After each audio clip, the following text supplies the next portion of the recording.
Here's the thing. In a way, it doesn't matter what we do. What matters most is that we find something that we love and we give ourselves to it completely. For it's in that act of giving ourselves to something completely that we discover who we really are. And although we all want to be loved, right? Just as important is to have the opportunity to give our own love, passion, and excitement to the world. And for me, that's medicine.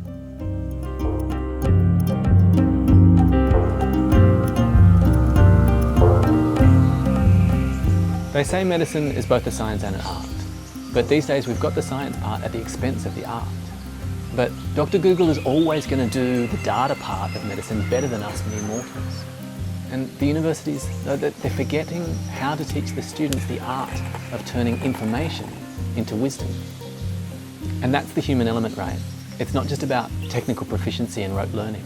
It's the same in any craft. There's a great sensitivity for the medium, whether it be poetry or music or medicine. It's about the nuance, the subtleties, the shades of grey. When do I use this technique and when do I use the other technique? Sometimes there's an aesthetic symmetry to a herbal prescription that the left brain just can't describe. The right brain is picking up on all these connections and interplays that are incredibly complex. It's like a melody that is made up of a series of different harmonies. And you just feel, this is how it wants to resolve. This is what goes here.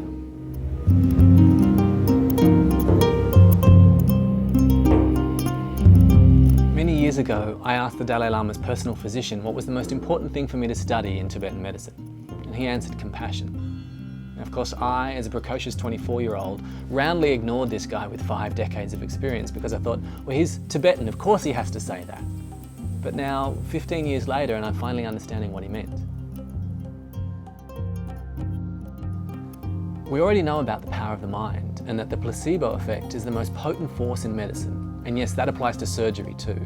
But we're only just starting to get a handle on the power of the heart, and that it makes a real difference to my clients if, when I'm doing something, whether that's prescribing a medicine, taking their pulse, or lancing a boil, if I do that with genuine compassion or not. And it's only through compassion that we can strike a genuine accord with someone else. And that accord makes all the difference between whether what I do, say, or prescribe is likely to resonate. It's like a gong being struck in a music shop and all of the guitar strings, the related, quivering in response. And that only happens if we genuinely care.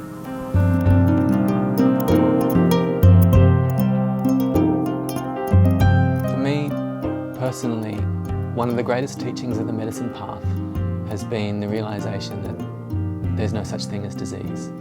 There's only healing.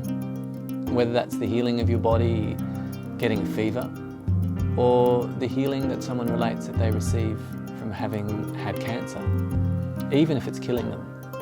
And sometimes it does. For me, everything is a medicine now.